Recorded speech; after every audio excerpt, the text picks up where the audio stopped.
Nick, some people are really mad about something in the Animal Crossing 3.0 update. I think it's actually something that's pretty cool, so it's a little sad that it's getting this reaction, not necessarily because of the reaction, but because of how it led to this reaction. So here's what's going on, Nick. As you probably know, they finally brought back classic Nintendo games in Animal Crossing for the first time since the original on the GameCube, where as you might recall, you could go around, find classic NES games, and play them in the game. Well, that's finally back in the 3.0 update. It is, on the surface, completely free. Here's the problem though, Nick, is once you get your cool NES and Super NES and Game Boy collection set up and everything, when you go to try to play it, it's gonna pop up a message being like, do you want to play this game? Well, you need an active Nintendo Switch Online subscription. Then it checks to see if you have one, and if you don't, you are locked out of these 30-year-old plus games. And that, I think, is what's frustrating a lot of people. Because I made a tweet about this. It's kind of blown up at this point. It has almost 10,000 likes, a lot of retweets, and there's definitely strong reactions to this. And I want to talk with you, Nick, like, is this a big deal? Do people have a point? Is it worth getting angry about? So before I give my take, I'm curious, what are your thoughts on this? Yeah, on one hand, it's Nintendo nickel and diming us, right? Like they put it in the game. They're so close to giving us this experience of playing these retro games with inside Animal Crossing. And I would only imagine if I was a person that actually got to that point in the game where I got these retro consoles and I was like, oh, I can start playing it, and I don't own NSO, I would be a little upset because it's like, oh, this is a key feature that's included with this recent update, but you are locked out behind it. So yeah, I think some people do have the rights to be a little upset about it. At the same time, I just don't understand Nintendo's thought process behind this. These games are so old that it's like, you can't even let us play them for free within Animal Crossing. Like, that's the thing. Are you really going to play a full session of F-Zero in Animal Crossing? If anything, you're going to play it for maybe like a few minutes, give it a little test, and then you're going to go back to playing Animal Crossing. So it's just a weird Nintendo decision. I don't know why they're doing it. Again, they like to nickel and dime us all the time. You pretty much hit it on the head. So here's the thing. I'm not angry about this. Yeah. I don't think it's worth getting angry about, but I am really disappointed in it, right? Like, this could have been such an easy win for Nintendo. Like, hey guys, as part of the free 3.0 update, you also can earn the ability to play free classic games. You know, games that are so old, you wouldn't really want to play them otherwise, because, you know, these games have been around forever. A lot of them, I mean, they're not all that great. F-Zero's great, but the rest are kind of middling. And it's also even the worst version of Dr. Mario because it's a Game Boy black and white one. It's a Game Boy version. Right, exactly. And so and I think, and you know, within the larger context, I don't think this really matters that much in the sense of being angry, because we have to remember the 3.0 update is free. This is the free update we never expected. So it is a little maybe misplaced to get angry at something that, even though it may be paywalled, it's still part of an update that overall is free, and that we wouldn't have even, you know, had the ability to be angry at before because it just didn't exist before. Yeah. But on the other hand, it's like, this was such an easy win for Nintendo, and I feel like they've recently been like Sideshow Bob walking the rakes constantly, you know, just these self-inflicted PR wounds, because it is a little aggravating, right? I have Switch Online. It's not that big of a deal for me. But that's also, you know, it also kind of speaks to the pointlessness of this feature too, because if you have Switch Online, you can already play these games. Yeah. So all this is acting as is basically a shortcut to those games, which is, again, a cute little thing you can do in the game. But as you said, you're playing Animal Crossing. You're probably not gonna sit in front of your fake NES for more than a couple seconds, right? And it does kind of just, you know, also chip away at the immersion. Like, this whole game is about, you know, escaping city life, living on, you know, an island and getting immersed in that. Then it pops up this fourth wall breaking paywall. Like, oh, did you remember to pay your subscription fee? Do you want to play these? Well, you need to go leave the game, go sign for Switch Online, and then come back if you want to play them. And that does rub me the wrong way again. Now, I want to stress, I'm not angry about this. It more really is just disappointed, because Nintendo, what do you have to lose here? Like, these are 6 games. It's only 6. These are 6 old AF games that people aren't subscribing to NSO already for. They're paying for other reasons, for all the other games and the online services. Why not just throw us a bone and let us play like you could on GameCube 25 years ago?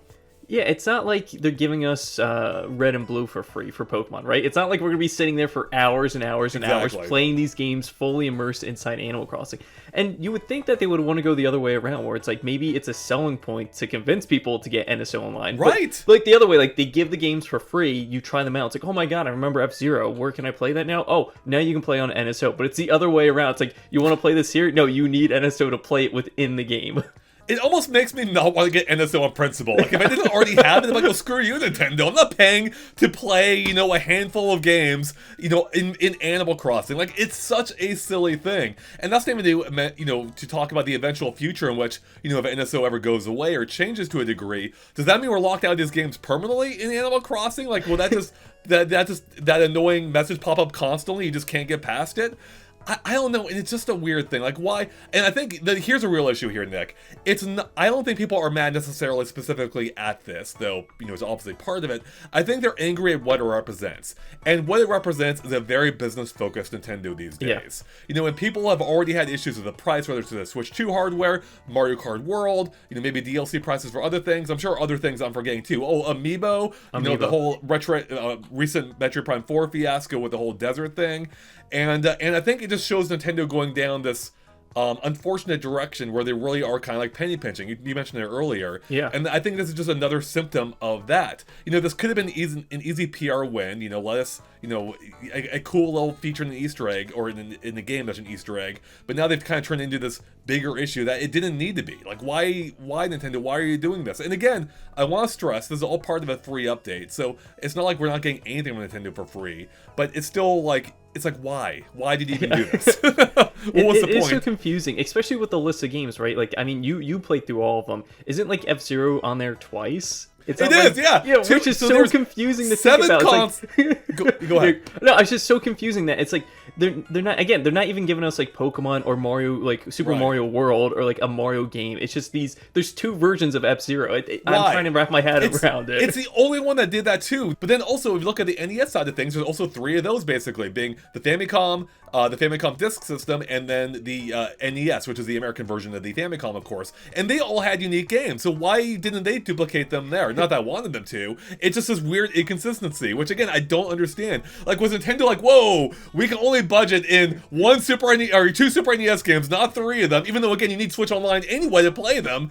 I mean, I guess here's another point, Nick. If they wanted to go the Switch Online route, they could have actually made this even cooler. Like, why not let you plug in any game from the library into your fake Super NES or NES? That way you can play wherever you want through the Switch Online you already have. And actually, to that point, too, some people think that you need, you know, maybe it's because you need the app to play it. I don't think you do. I'm pretty sure those games are already built into Animal Crossing itself. All this check-ins if you have the subscription. I may double check after this. I may delete the app just to make sure, but I'm pretty confident how that works. Yeah, you don't need those apps. The thing is, like, it doesn't launch the app for you, right? Like, you're actually playing it still within the game. It's all in game. Even the look of the emulator is a bit different too. It has a different background. I think it actually looks cooler than Switch Online's background. And it also has this neat feature that even Switch Online doesn't have, where you can pop up the in-game controls as you're playing the game, which actually is pretty useful for some of those older titles. You know, like, oh, what's this do here? And you can just see it right there. So again, another strange oddity. It's not even using the Switch Online interface or paradigm at all. You know, it just came to me right now. I think you got more leverage, or there was just more to play, or even to see with Super Smash Bros. Brawl on the Wii. Remember they had the classic like games built in there, right. Even though those were timed. You still had a lot. Like the variety was huge. I think for that. I think you maybe had like Ocarina of Time or like Majora's Mask. I know you had Star Fox on there because I definitely jumped into that just randomly to play. Right. And then I think after you played it, then you can go to the eShop, or not the eShop at the time, the Wii Store, whatever it was called. But yeah, like the options you had then compared to now, it's just again a weird Nintendo decision. I don't understand it. That honestly would have been a better solution. If they let you play for a few minutes, which as you already said is probably most people are going to play anyway, like that'd be perfect. Then if you want to play longer, have Switch Online. I mean, that's still not ideal. I think it should be free regardless, but that will be a better solution than what they have here. But it sucks that they tease you with these consoles that you can't really do anything with if you don't have Switch Online. And another weird, you know, and it's also weird too because if you don't already have Switch Online and you're playing Animal Crossing, there's no obvious connection between why these games should even be online in the first place. Like, why do I need a Switch Online subscription to play these offline old 30-year-old games? It makes zero sense, Nick, you know? Like, there's no clear connection to the Switch Online as a service with the Virtual Console library of games or whatever, or the Nintendo Classics. And it's just, the whole thing is just confusing. And it caused like this, you know, this minor PR storm online, which again didn't need to happen. It's like, why does Nintendo just invite this? You know, it's just baffling. And I think, again, it all ties into the current ethos of Nintendo, which is that they are very focused on just making as much money as possible, which to be fair, is literally every public-owned company's main direction. But some hide it better than others, including even past Nintendo, but it's become even more obvious in the last few years. And I think that is kind of the main issue here, that people, it's just another paper cut from Nintendo on a kind of raw issue, especially as we're now entering, going through a tougher economy, that all is kind of like landing a little bit harder, I think, than it may have in previous years. Yeah, I mean, I don't know what else to say about it because, again, I just wish these were just included like they did in the GameCube all the way back then, over 25 years ago. But who knows what else they're going to be nickel and diming us for the rest of the year. I mean, there could be so many other things. But again, like we have to look back at this. It was a free update, so it was a free update, exactly.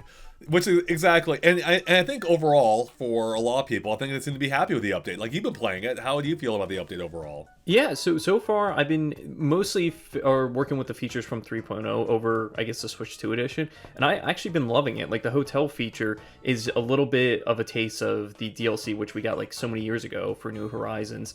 And my downside, or I wish there was a little bit more rooms with it, because when you're playing it, I think there's only 8, and then you said I think there's like a VIP room that you can get or something like that. So I wish there was a little bit more, because I'm already going through the rooms relatively quickly, and they only let you do 2 a day. So I've been enjoying that. And then having features that we haven't had but we're asking for when the game first came out, such as like bulk crafting, it is a dream come true. It's like, oh my god, I can't believe we're actually able to build multiple items at once, or at least in that same category, without having to go back, watch the cutscene of you just building, go back and forth. Yeah, that's awesome. Along with the grid feature it gives you, where you hold down the L button and you can terraform or just place objects down on a grid. Because I remember how precise I got with building my island.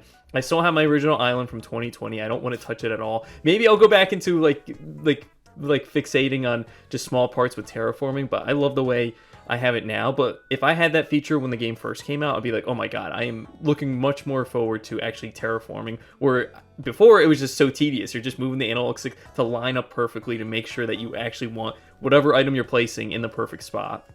Yeah, well, that's awesome to hear. And again, like all of that, it's a free update. Like this is available to people without paying any additional money besides the Switch 2 edition, which you don't even need for almost every feature except for, slightly higher resolution and having more people visit your island. Otherwise, this is all free. That's all good, which again is just why, it's unfortunate that Nintendo made that silly decision to paywall the NES and Super NES games behind the subscription when they didn't need to. Like, it's drawing negative attention to something that didn't need it. It was doing fine. I can guarantee you, if they made those games free, it's not going to affect the sales of Animal Crossing New Horizons at all, or Switch Online at all, rather. Like, it's not going to prevent people from subscribing if they want it.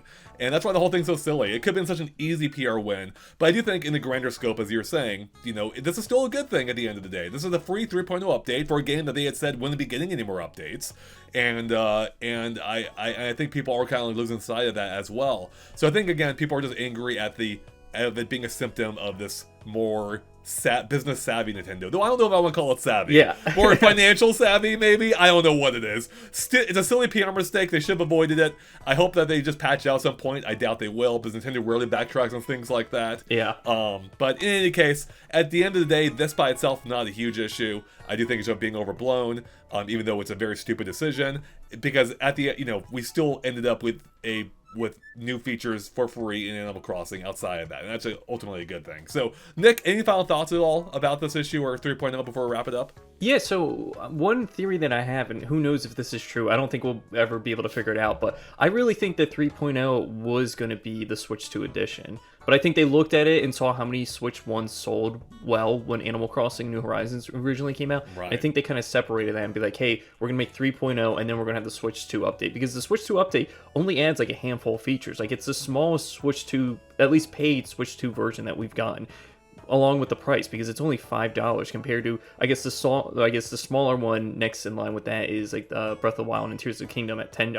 So it'd be interesting to see like if they're going with this approach with any other Switch 1 to Switch 2 editions going forward. Again, like I said, it's only $5. Yeah, that's a good one. It is kind of interesting. Like, I don't think Nintendo did this out of the kindness of their hearts. Like, no. I think it is still to promote it on Switch 2 in particular, even if it is free to everyone, because I think it needed to be free. Like, with the game with you being able to visit other people's towns, it couldn't unlock that content behind, the Switch 2 edition, at least not easily. But yeah, I love the idea that maybe this will, like, make them reevaluate or evaluate other games that they could do similar things for and continue to give updates for.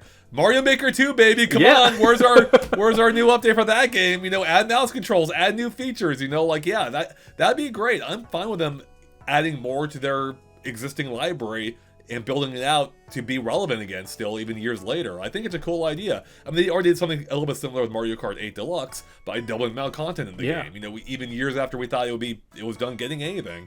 So, yeah, we'll have to wait and see, Nick. Do you think it could mean more is coming, though, or...?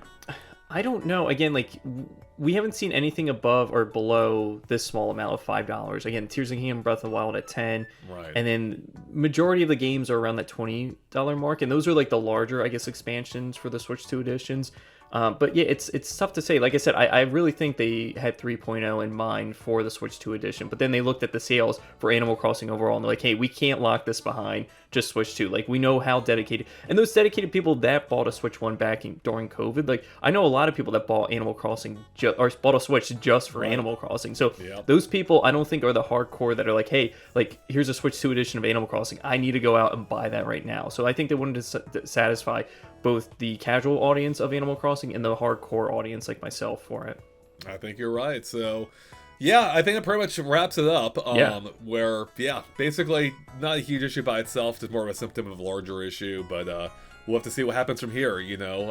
And again, still like a free update at the end of the day. So I think people are like kind of losing sight of that. Like, this is ultimately a good thing, even if it's stupid and silly that they have the paywall in there. So, but I think we basically covered it, Nick. I don't think there's anything else to say. So we're gonna wrap it up here. Thanks for watching, everyone, and stay tuned for more coverage from us on Animal Crossing and everything else. With that, we'll catch you later. Bye, everyone.